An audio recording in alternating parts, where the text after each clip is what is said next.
Dear learner on the platform of MOOCs, I am Professor Nafis Ahmad Ansari from Department of Political Science of Aligarh Muslim University, Aligarh.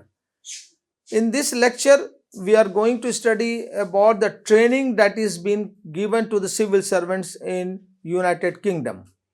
In most public organizations, training is a function that tries to change attitudes, increase knowledge, or improve skills to affect the trainees' behavior.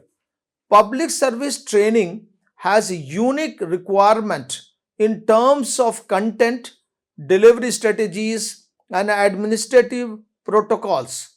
Its goal is to get employees ready for roles they will play in the organizational down to the road, or to adjust how well they are doing their current jobs in the light of environmental, that is technology, social, organizational, and economic changes. According to the organization's strategic objectives, training can be defined as the formal learning procedures that aim to support changes in the individuals. In this case, high ranking public officials and the organization. Armstrong states that the following goals are achieved through training. Certain goals which is that can be achieved by training. These are: number one, employees' skills and competencies are developed and their performance is improved. People are helped to grow within the organization so that to the construct possible its future need for human resource can be met from within. And the third and the last is that can be achieved by training is employees learning curves are shortened when they are start new jobs and ensure they become fully competent as quickly and affordable as possible. In general, there are two types of the training. First is commonly understood to be concerned with achieving technical specialization to increase the performance of an ongoing task, and the second is to prepare an individual to be promoted to perform higher managerial tasks. Commonly, we referred it to the management development.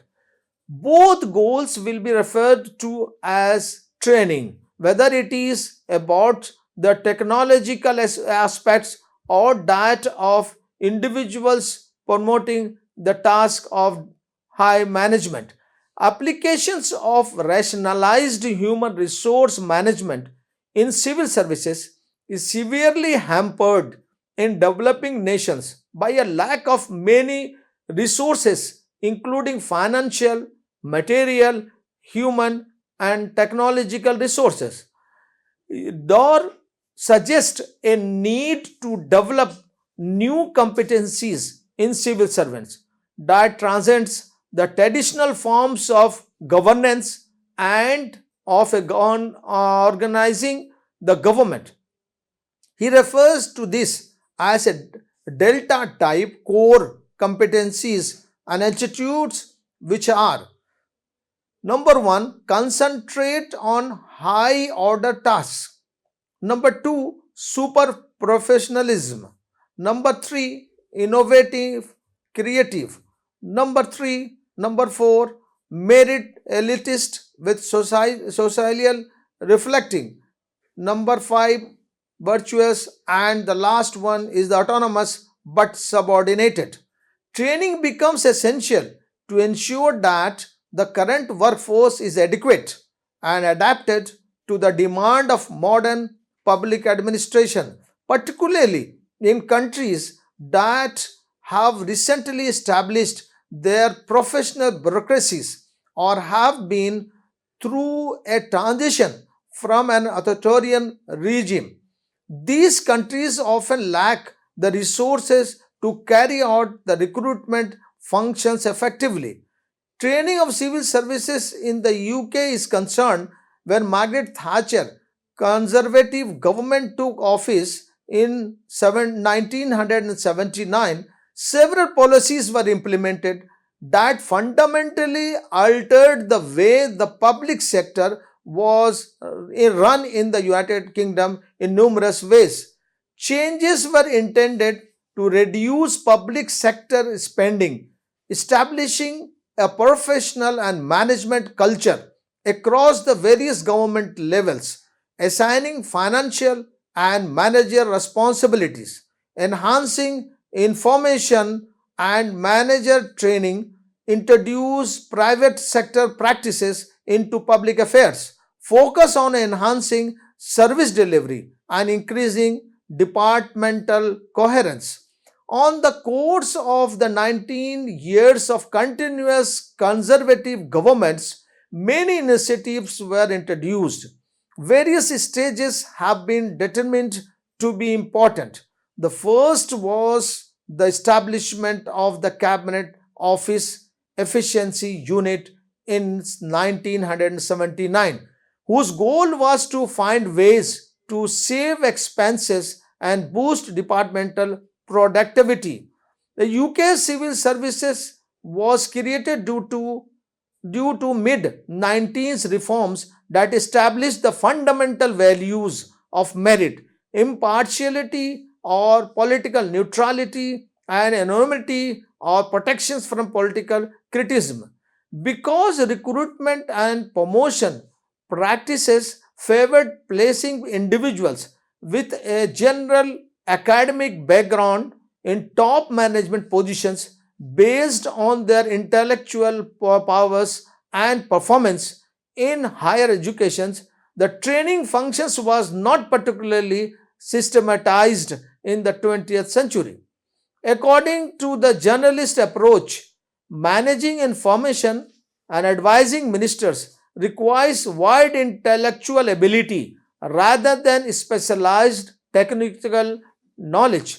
The training was therefore limited to acquiring specialized skills required in higher technical roles, typically found on the middle and clerical levels of the service.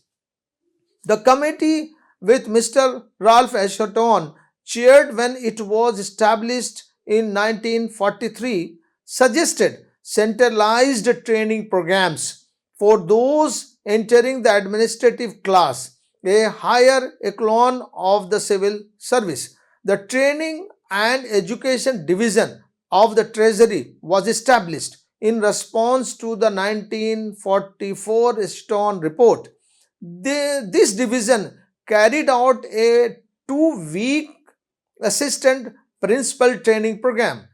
In 1963, the Center for Administrative Studies was established. On its recommendation, a training and education division was set up in the British Treasury to coordinate and administer training courses for higher civil servants. The major training centers in UK are: number 1, Administrative Staff College was set up in 1948 at Henley on Thames to provide external training management. Second is the Center of Administrative Studies was set up in 1963 in London. The third is the Royal College of Defence Studies in London provides training for diplomatic service. A parliamentary committee led by Lord Fulton suggested in 1968 that a civil service college be established, modeled with public administration institutions and schools in France and Germany. The goals were to research issues related to administrations and government, as well as to provide induction and middle career courses for specialists, post entry training for graduates entering the economics, financial, or social sectors of the government, additional courses for offers moving to top management positions, courses centered on the newest administrative techniques, short programs for more junior staffs, and more. The Civil Service College CSE was founded in 1970 and became part of the training group of newly established Department of Civil Services in 1976.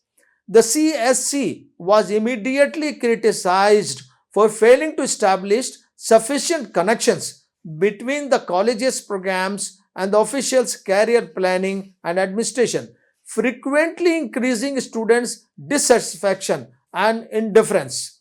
The college was an autonomous administrative agency from 1989 to 1997. As a result, it had to compete with public, other public and private sectors organizations to provide training to the various departments.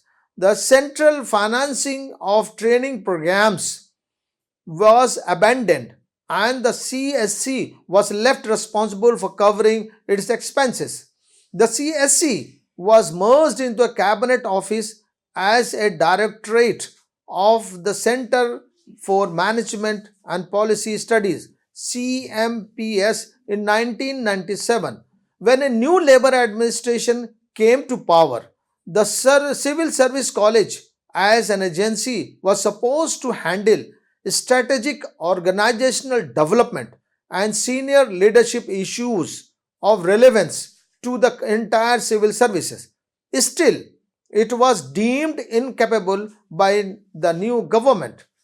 To achieve the government's objective, the Cabinet Office has established a target of 16 days of a year of training for senior civil servants, a competency framework to create transformational leadership in top management positions. The Civil Service College still receives central funding in finance the fast stream of administrative trainees.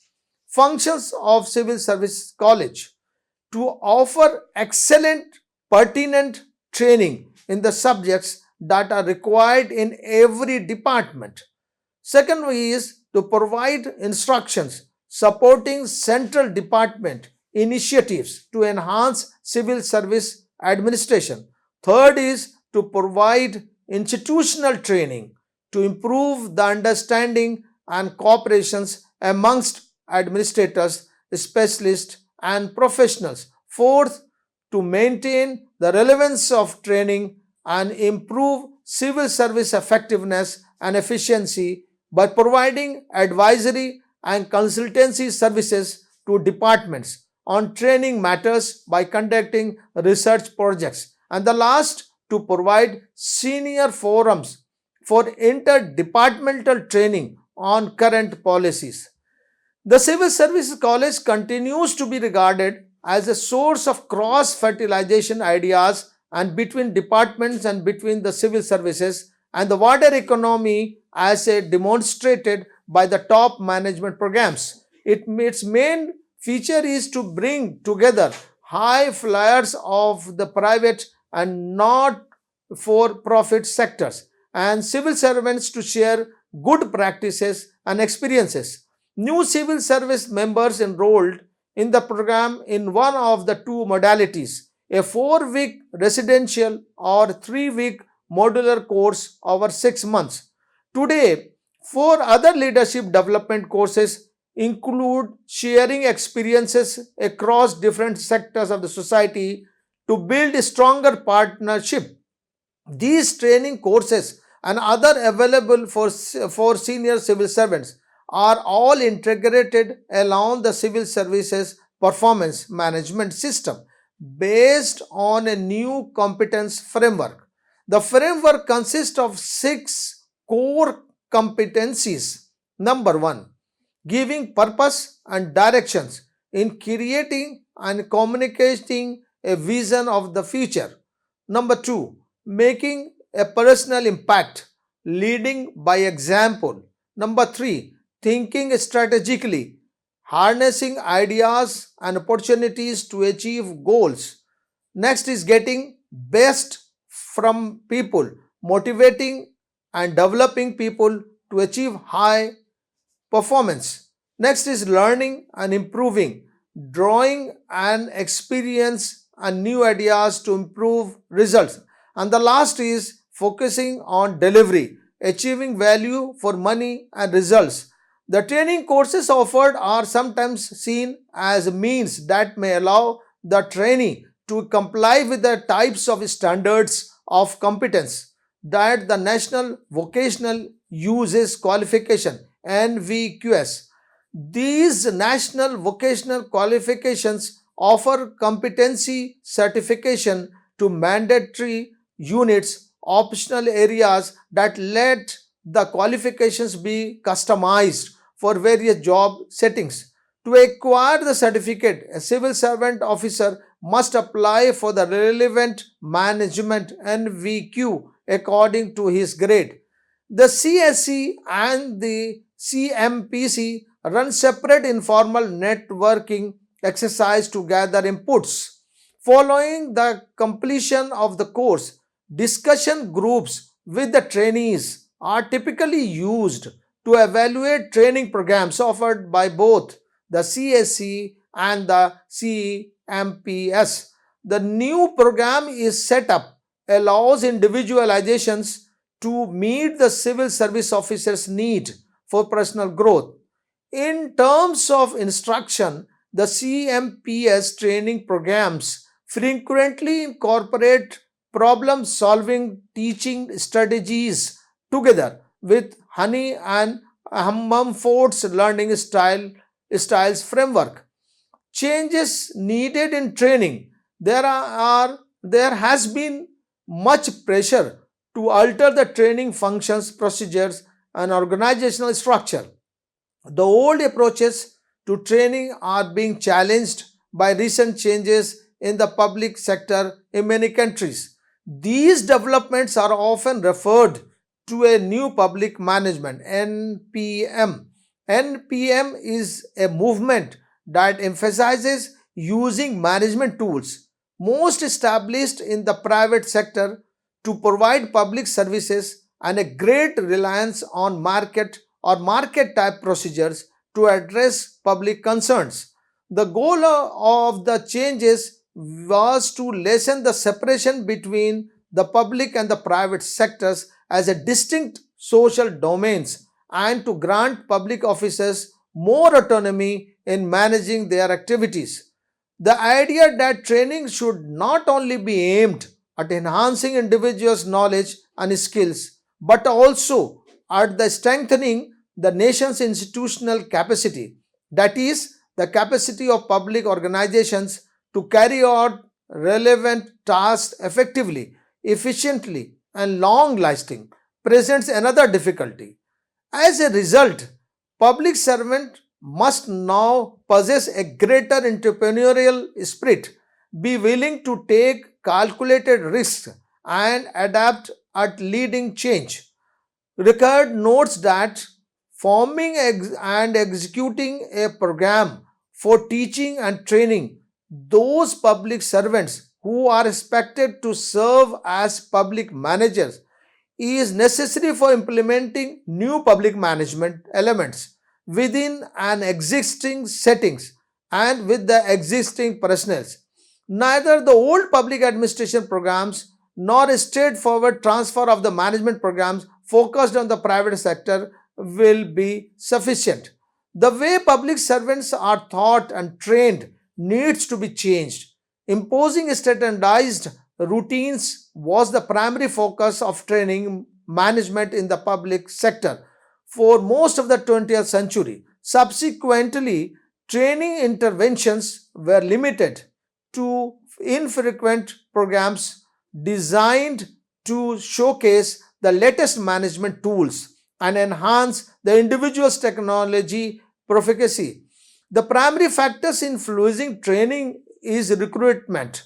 The role that the other system elements have to play, rewards, remuneration, promotion, training, etc., are dedicated by the entrance mechanism of the service. This is why induction or introductory training sessions are prioritized in reform attempts because they tend to concentrate on recruits or recently appointed officials. Therefore, The training contents would be focused on different goals depending on the profile of those entering the civil services. For example, one goal might be to increase generalist officers' specialization in a particular policy area or to help members of strictly defined professional corps, the lawyer, engineer, accountants, etc., develop a broader strategic view. Because of the increasing complexity of the government operations and senior civil servants' resistance to training, effective training strategy appear more likely to be implemented if focused on a specific rank or stage of the public servant's career. Although the central training institutions role to inflexible, it must continue to play a coordinating role. Attempts to complete the training functions are futile because of the need to implement coordinated efforts and ensure the continuity and professionalism of government staffs, even in the face of negative ideological and political attitudes towards civil servants. While concluding the topic, we can say that in UK, training has developed from a side activity primarily limited to specialized divisions to becoming a key concern for senior civil servants management. The end result is a mixed picture, but with training specifically designed to foster personal competencies and primarily viewed as the officer's and his superior's responsibility, there is also a clear connection to a central performance management framework. While delegating human resource development through the 1980s and 1990s scattered the training strategies of various units, there has been a strong effort in recent years to undertake unified corporate policy. Whether such a combination of market and central programs, decentralization and concentration core competencies, and individually designed training options can foster the general capacity. A new spirit D Corps requires to implement in new public management style, public service reform effectively. Thank you.